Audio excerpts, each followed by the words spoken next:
The Maserati GranTurismo has been on a hiatus since 2019, but it's back for 2024 and it is all new.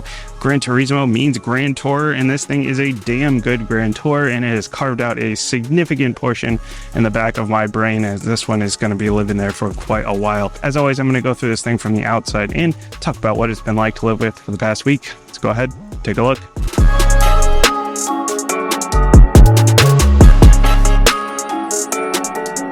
For 2024, Maserati has completely changed up the powertrains for the GranTurismo.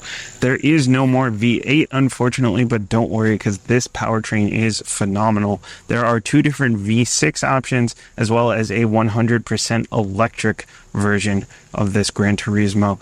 Now, the Modena gets the base V6. It's still going to be twin turbo, still going to be a 3-liter V6, and still going to use this twin combustion technology. But this Trofeo here gets a more powerful version, which makes 542 horsepower and 460 pound-feet of torque. Now, that twin combustion that I mentioned, that is an F1 technology Maserati has adopted for this street car.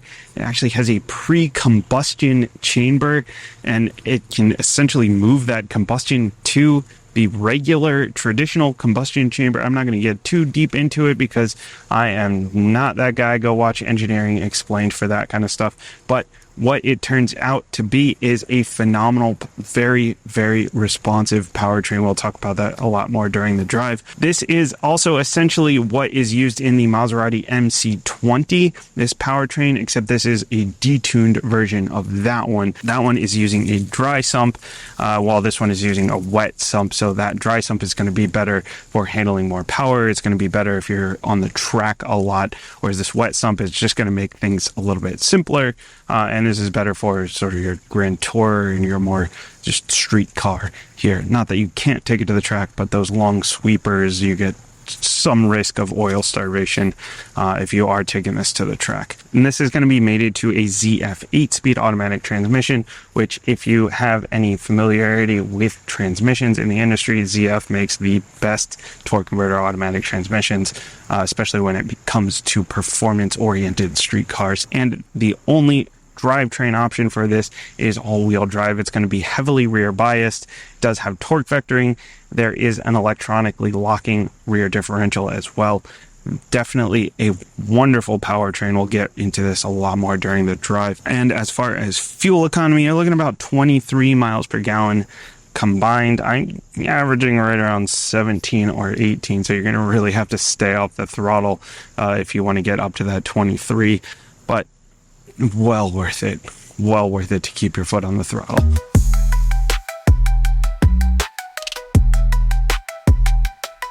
So one thing that's a little bit tough to get when you're looking at pictures or videos is the size of this thing.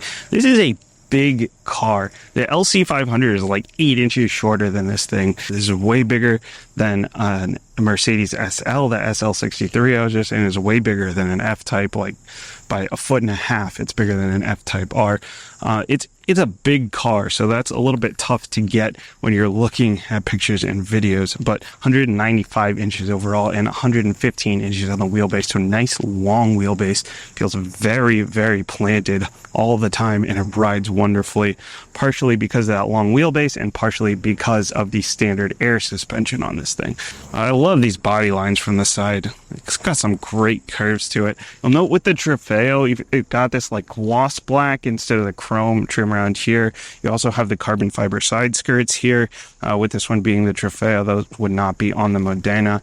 But either way, you still get these big 21s in the back, the 21-inch wheels with 20s in the front. You do have 4 different options on the wheels, on the wheel design, but either way, you're going to get the bigger wheels in the back. Since this one is so heavily rear biased, definitely want those bigger wheels in the back. And we are on high performance summer tires here with these Pirelli P0s. And of course, not only are they going to be bigger, but they're also going to be wider in the back. So 295 30s versus 265 30s in the front. And nice big brakes as well. 4-piston brakes on the back, 6-piston brakes in the front. These are Brembo brakes, which, if you are familiar, Brembo is like the name brand in brakes. And you can get those in a few different colors. The standard ones are going to be red. I like this black with the yellow.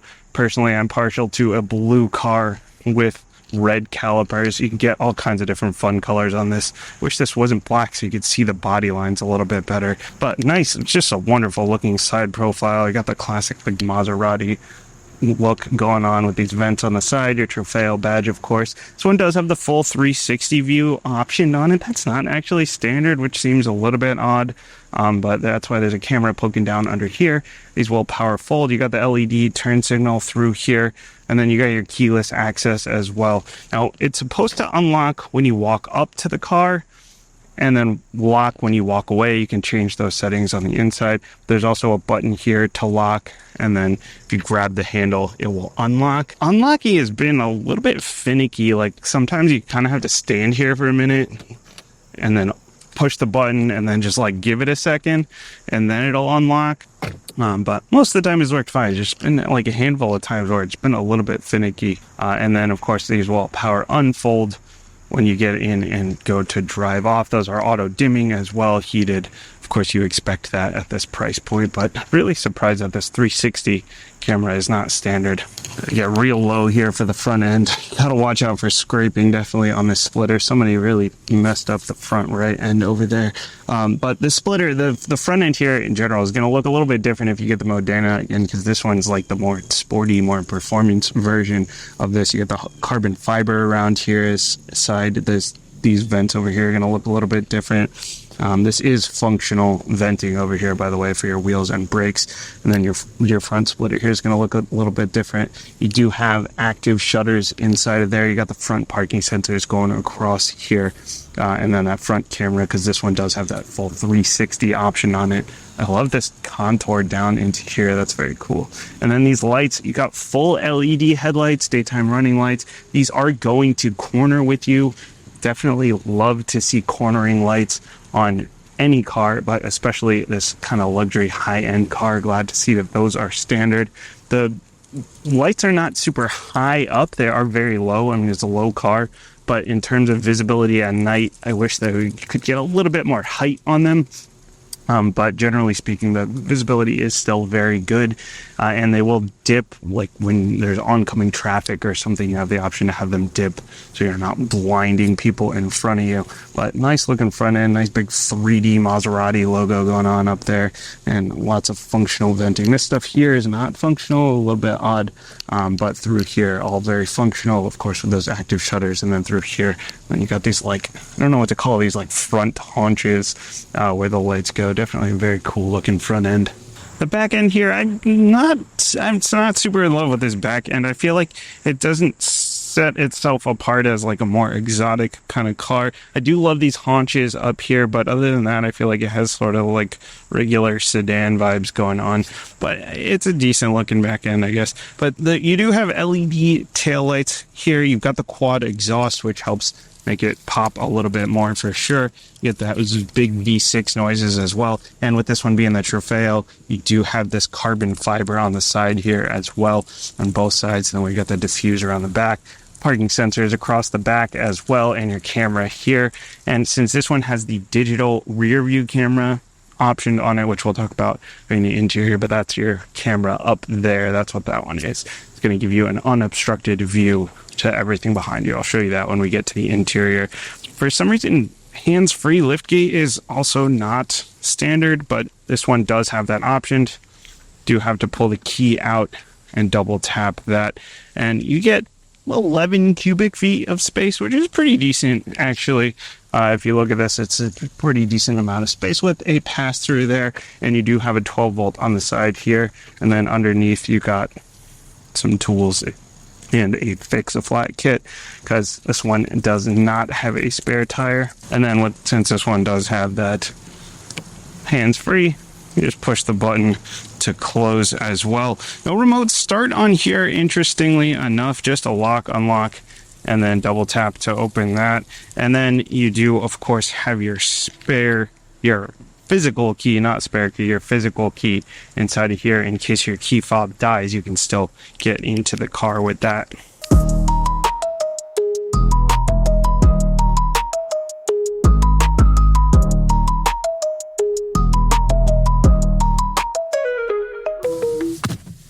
Car is surprisingly easy to get in and out of for a low down coupe.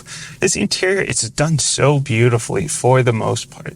This is like, I don't know what it is, this epidemic in automotive with like the glossy black stuff. I'm going to cover that first because most of this interior is so beautifully done, and so I'll get to like all the goods, all the good stuff, as well as just like what you get, informational stuff as well, after I cover the one little frustrating thing. Because in automotive, everybody, the Mercedes SL has this, like BMW is using this in a lot of their products, like everybody is using all this glossy black stuff for some reason. Jaguar uses it as well.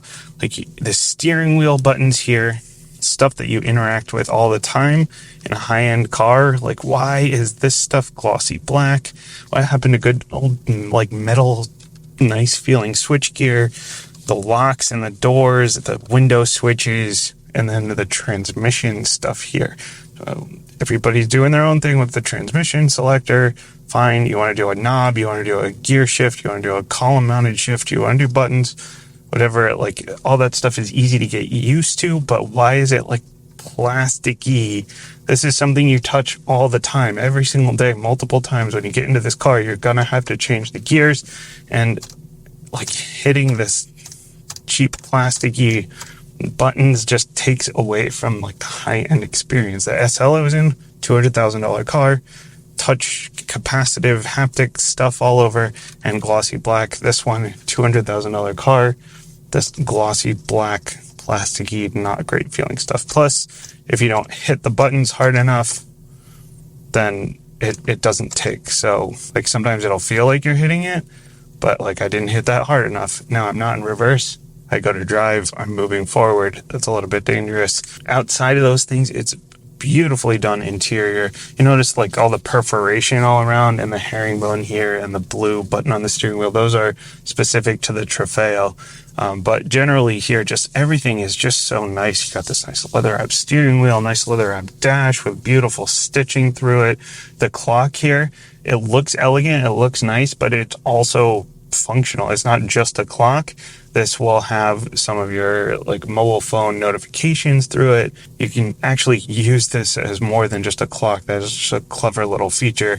And then we've got these beautifully done vents here with the nice little switches, these little unique switches for opening and closing. This wood across here with the Italian flag, more leather. Everything is leather wrapped, or this 3D carbon fiber look to it. There are actually a few different options for this, but I like the look of the 3D carbon fiber. You got metal over the speakers, more leather wrapping up here with the beautiful stitching, and then the suede up here in the headliner. You can choose whether you want white, black, or red for most of your upholstery, and then the headliner here you can swap, so you can have like black seats with a white headliner, or white seats with a black headliner, or you can have it match, of course. And then it goes into the pillars as well. It's so beautifully done. It's so nice looking, everything about it, all the touch points except for just the little glossy stuff.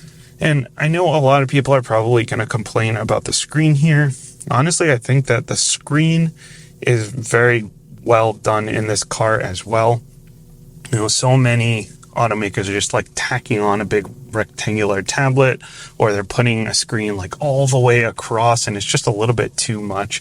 So at least they like sort of set it back a little bit. And since they're putting a lot of the functionality into the screen, which a lot of automakers are doing now for just sort of a little bit more of a minimalistic cabin, and then there's like a lot of different clicks to get to everything. It's very frustrating. But with this one, at least you have these two different sections of the screen that are sort of dedicated to specific functions. Down here, it's very easy to get to your HVAC. It's always available. Your seat adjustments, your ambient lighting, and as well as your regular lights. You can turn on your defroster easily. Your auto start stop, if you hate that, you can turn that off easily. your traction control. You can even open the glove box because there's no actual physical button. But just having all that dedicated stuff down here, and then you have up here, you have your music, your entertainment stuff, your navigation. You can adjust some of your mirror settings through here. You can adjust your safety or driver's assist features if some of those are annoying you. You can see what the different wheels are doing, how much power is going through different wheels. There's so much stuff in here. And then your Android Auto, Apple CarPlay are both going to be wireless.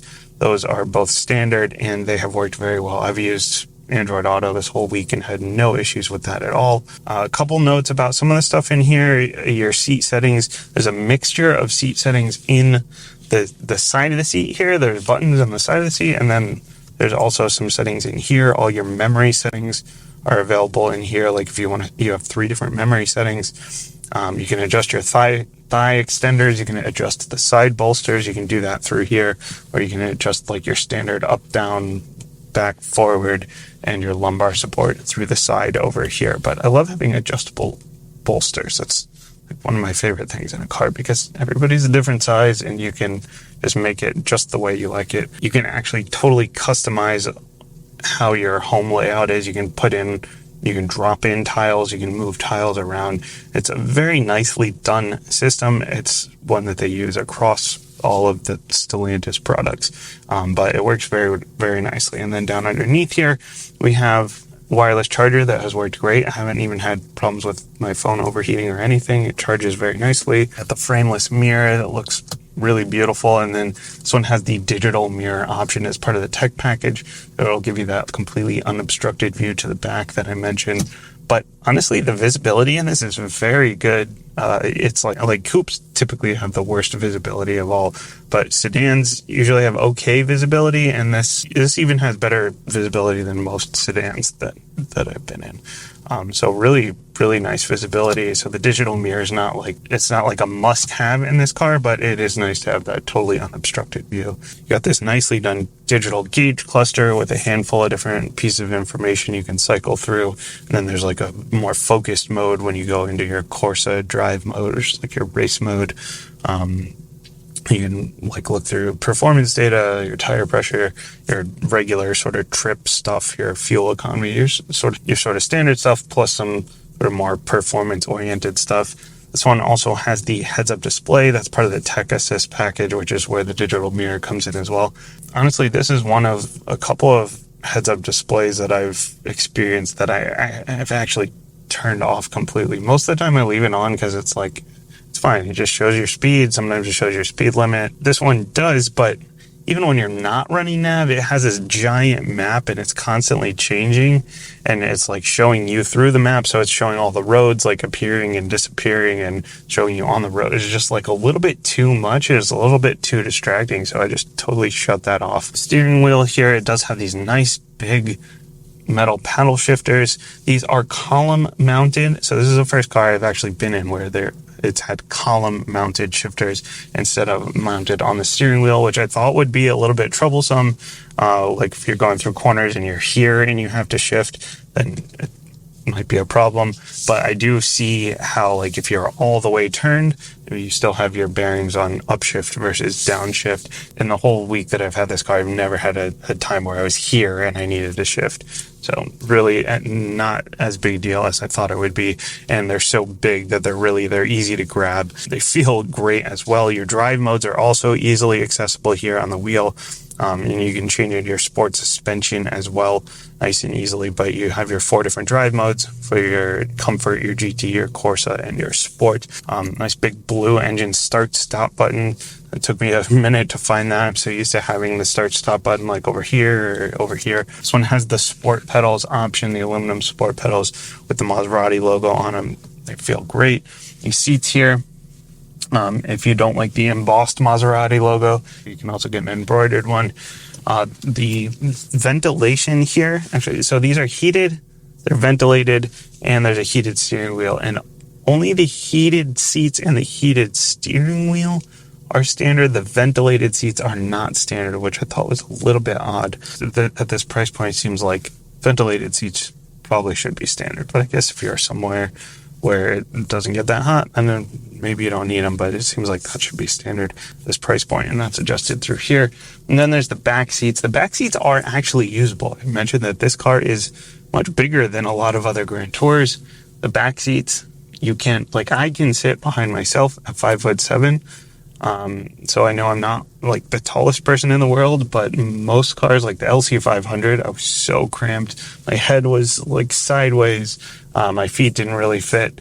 The SL63, I got my kids in the back, but it was really tight. It was pretty uncomfortable. Most 2+2s, like the back seats, are just for show. But they're actually usable. You could get kids back there. You get adults that are on the shorter side back there, as long as the driver or the passenger aren't super, super tall as well.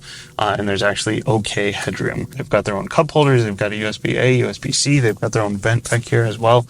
It's really a pretty decent back seat, and then there's a pass-through there in the middle to get stuff through into the trunk.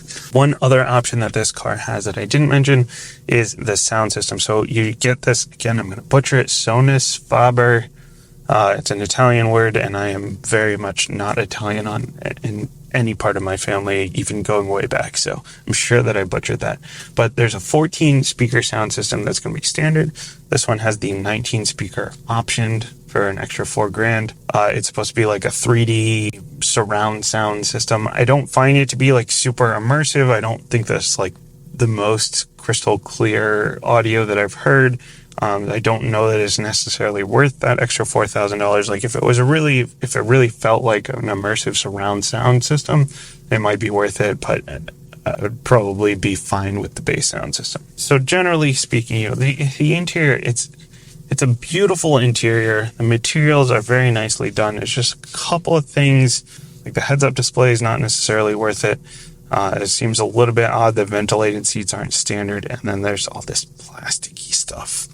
Bring back metal switch gear.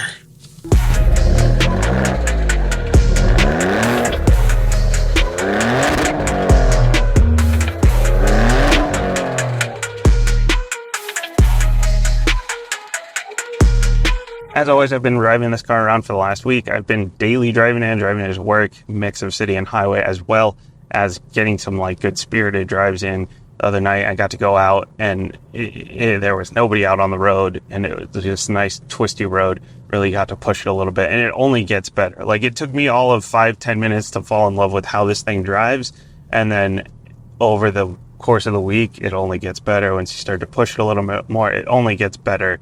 I love how this thing drives. And one of the biggest parts of that, if not the biggest part, is the powertrain here. This thing, I mentioned, it doesn't have the V8 anymore. Maybe it doesn't sound quite as good, but it still sounds really nice, and it just makes power everywhere. Like, I've never been in an internal combustion car that just makes power from zero, other than like an EV where you get that power immediately, or that torque right off the line, but then there's no like sound, there's no character, there's no like shifting, there's no feel to it, there's no kind of emotion attached to it. Other than that, there's like naturally aspirated car. Even with a big engine, you kind of have to wait for the build a little bit. The turbocharged car, you kind of have to wait for the turbos to kick in to really get your shove. This one, you feather the throttle and it makes power immediately off the line. The way this thing makes power is wonderful. It feels like there's so much control. There's a lot of cars, especially automatics, there's like a little bit of throttle delay. This one, there's no throttle delay at all. You just feather it a little bit, and you feel like you are 100% in control of this car. And it gets even more dialed in when you pop it into sport or Corsa mode, like race mode. That kind of control over the throttle it's just not something that you get in most cars, especially automatic cars. But even the manual cars, like, you still have to wait for that power to kick in. It's crazy how this thing makes power. The steering is also really buttoned up. It has this very rubber band feel, like it snaps back to center very nicely. There's not really much dead space at all. It gets a little heavier when you pop it up into like your sport or Corsa mode, and it feels very direct. You feel like 100% in control of this car, which again is just not something you see a lot with electronic power steering here. Once you're going fast in something like this, you have to be able to brake well. And as I mentioned, this thing has those big Brembo brakes They're the name brand in braking, and they work very well. I have no issues with stopping. I've not had any problems with stopping at all. The other thing that I mentioned was the transmission earlier has the ZF 8-speed, which again is like the name brand in automatic transmissions in terms of torque converters. And I'm glad they went with an automatic and not a DCT. A lot of people like to have their dual clutch transmissions in their high performance cars, but if you are somebody that wants to be able to daily drive it, the dual clutches do get a little bit jerky at low speeds. They're just not quite as smooth. Whereas this one, when you're like, if you're daily driving it, if you're just in your comfort mode or your GT mode, or you're just sitting in traffic or something, it is very smooth and it's very easy to live with. They also respond very, very well on upshifts and on downshifts. Very nice and snappy, very nice and quick. Again, we're fully in control of this car. And on top of that, it rides really well. It's very smooth. I mean, it makes sense with standard air suspension, but you know, the SL63 around the same price point, something you would expect to be sort of more of a Grand Tour, that thing did not ride well at all. You know, that one was much better for spirited driving, and the daily drive, it just like beats you up quite a bit. The LC500 rides really nicely. Surprisingly, this one rides better. You know, Lexus is known for very nice, very smooth rides, and their big Grand Tour, I expected that to be like one of the better riding experiences. This thing rides way nicer than that even. And even when you put it into the sport mode or the Corsa mode, where it'll like drop you down and stiffen up your suspension, it still rides really nicely. So you have the suspension stiffness, which there's a button right here. You can put this into like a sport suspension that is like, it stiffens up the suspension, make it a little more dialed in for cornering. And then there's also the height. So when you get on the highway and you go over like 70 miles an hour and you're in Grand Tour or sport mode, then it'll automatically like lower down and give you a little more downforce, less turbulence underneath the car, a little bit more aerodynamic, a little bit more efficient. But it'll also do that if you pop it into Corsa mode as well. Then you get lowered down. So again, you're more aerodynamic. It's better for those really dynamic drives, those more spirited drives. And the other things those do, so those I mentioned, they make, you know, throttle like even more responsive when you go up through the modes into the more sporty modes, the Sport and the Corsa. They make your transmission shift points a little bit more aggressive. They make the steering a little bit heavier, and they'll open up the exhaust baffle. So this one has the active exhaust, where if you're in GT or in comfort mode, then the exhaust baffles will open up at like around 5,000 RPM, whereas if you just, when you go up into those other modes, they just open up and you can hear them a little bit more. You can hear those like a deep sound with the little burbly and the little flutter going on. It sounds really nice. It's not a V8, but still, it sounds really, really nice.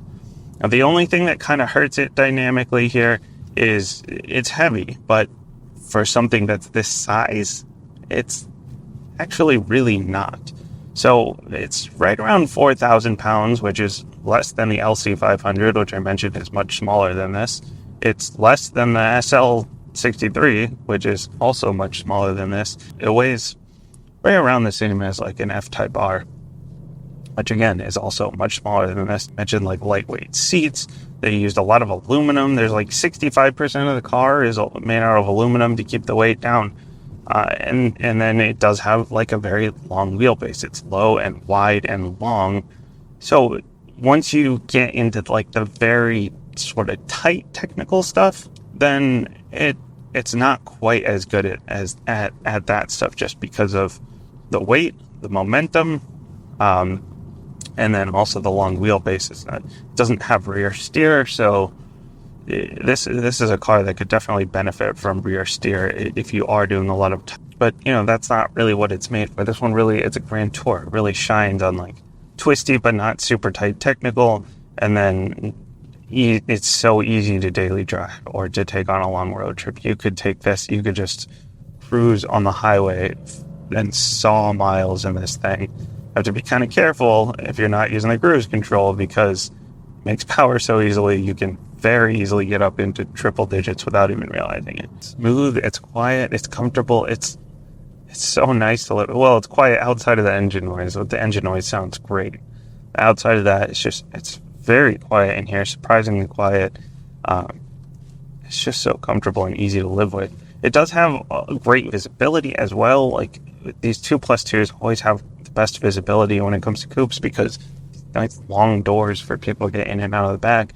So a nice long window as well. There's not really much of a blind spot over here. I mentioned the digital mirror, but even without the digital mirror, I haven't even been using the digital mirror actually, because it has such good visibility. And then there are like some driver's assist features and stuff, but none of that has really gotten in the way. If they do start to get in your way, you can tone them down. If they're not in your way enough, you can tone them up as well. It's still a little bit odd that you have to option blind spot monitoring, you have to option adaptive cruise control. Those things seem like they should probably be standard at this point. You have to option the 360 camera, which does come on as soon as those parking sensors are tripped. By the way, you don't have to like turn on the camera. Those are part of the ADAS base package. There's an ADAS base package and an ADAS advanced package. The advanced one will get you like a level 2 autonomous driving, like a hands-free driving system, which if it's anything like the last Stellantis vehicle I drove that had that, it works pretty solidly, pretty well. It's nice for those really long trips on the highway. One other quick note about the all-wheel drive system. I mentioned it is all-wheel drive, so it's great off the line. Really gets you like all the grip you need. I've had no issues with tire spinning or anything, even with all this power. But most of the power is still coming, or most of the torque is still coming through those rear wheels. It's really only getting the fronts involved as needed. 99% of the time, it's like just a straight up rear wheel drive car, which is great for the dynamics. It's just so great to drive. It's so great to drive in every situation. I'm going to remember this thing for a long time.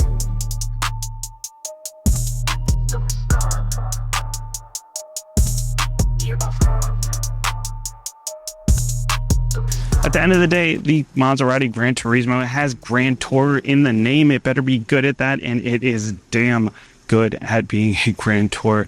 This took me all of 10 minutes to fall in love with, and over the course of the week, that feeling has only gotten stronger. It is a wonderful driving experience. If you're worried about losing the V8, don't be worried about that. You have to go test drive this. The power is so readily available. The transmission is great. The brakes are great. It is such a comfortable ride, especially with that air suspension. And then when you pop it into Sport or Corsa, and it just lowers down and really just dials in on the handling. Yeah, it's a little bit heavy if you're taking it to the track or if you're doing super tight technical stuff with it. But as a Grand Tour, it is an absolutely beautifully done car.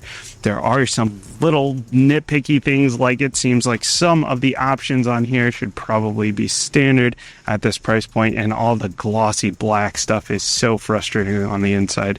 But I would take this over a Mercedes SL. I would take this over an LC500, though that's quite a big price jump from the LC500. I would take this over the F-Type R. Again, bit of a price jump, but the way this drives is just, it's such a beautifully done car, and you can actually fit kids in the back. You can actually fit people in the back in a pinch. I am absolutely in love with this car. As always, thanks for watching. Let me know what you think down in the comments, and I will see you next time.